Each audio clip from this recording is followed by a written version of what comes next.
It has become one of the most popular novels in English literature with over 20 million copies sold. And this weekend, those words will be brought to life by a live theater. Pride and Prejudice is the newest production. And we have Lexi, Christine, and Austin here with us today to tell us all about this classic love story.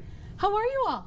We're doing great. Fantastic. Yeah, well, what a time to be alive with the live theater now, right? Right. Exactly. Well, this theater is putting on this incredible show, but before we get into the story, I want to hear your story, Christine. Where did this theater all come from?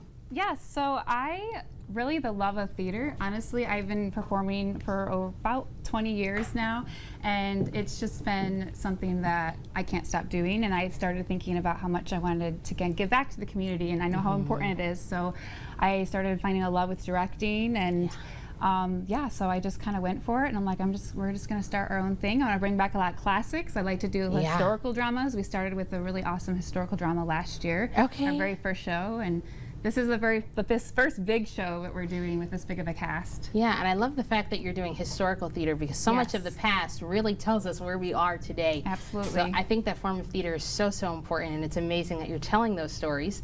And speaking of Pride and Prejudice, a big story there. Oh, yeah. Can you both, we have the actors here, tell us a little bit about what this story is all about. So at its core, I think it definitely is about first impressions and the impact that can have on your prejudices towards individuals as the characters meet each other and interact with one another. There is a first impression, there is the initial idea of who this person is, and as the characters get to know each other more, they start to peel back those layers and they realize that there is far more than meets the eye. You can't just judge the book by its cover, that there is far more depth to individuals, good and bad, that you'll discover along the way. So absolutely. And speaking of, Lexi, as you've been peeling back more on your character, tell us about what you've learned about her and what we'll kind of see on the show. Oh, my character Lizzie, I think I've learned that I'm more like her than I originally thought. You know, I thought that she's this strong character who is set in her ways, and she's decided about Darcy, what she thinks about him. And I'm not like that. I'm meek, and I'm just, but the more I see her and I see all of her conflicts, I'm like, you know what? She is human. She's not just a character from a book. She is a person.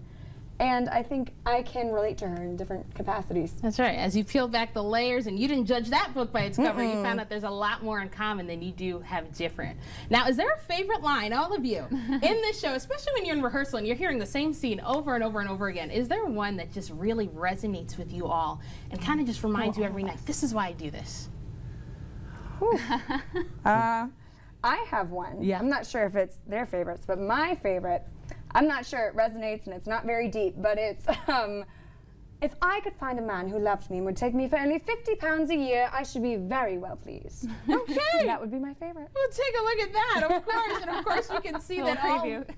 Just a little preview. And of course we're going to see more of that too on the stage. And I love the accent and the time period. Very good. Yes. Yeah, I can tell. But speaking of, when you talk more about that time period of that 20th century, what are also some of those themes that audiences will see in terms of the costume, the set, the design, the accents as well? Tell us a little bit more as to what we'll see from that time period. Well, the costumes are, the dresses at least, the ladies, they have the empire waist, so they're going to be right there. Okay. It's not like you would think Hamilton, even though that's very similar in time period. Because that's just what I was thinking right now. Okay, not like Hamilton. The Hamilton is the Georgian and colonial era, and this Pride and Prejudice takes place in the Regency era, which is a very short era. It is. Okay. So it's hard to find stuff because it lasted just about 20, 30 years. Okay. But we got the empire waist, we got the drop necklaces, drop pearl earrings, and the tight curls for the girls and the guys. Okay, well, you know I love a pearl. Okay, we'll take a look at that. Well, of course, we can see all of that on the 20th when a live theater opens the curtain for you all to see Pride and Prejudice. We've got the information right there below on the screen. And of course, as always, break a leg. Thank you, everybody, for coming in today. Thanks for having us. All right, well, don't go anywhere.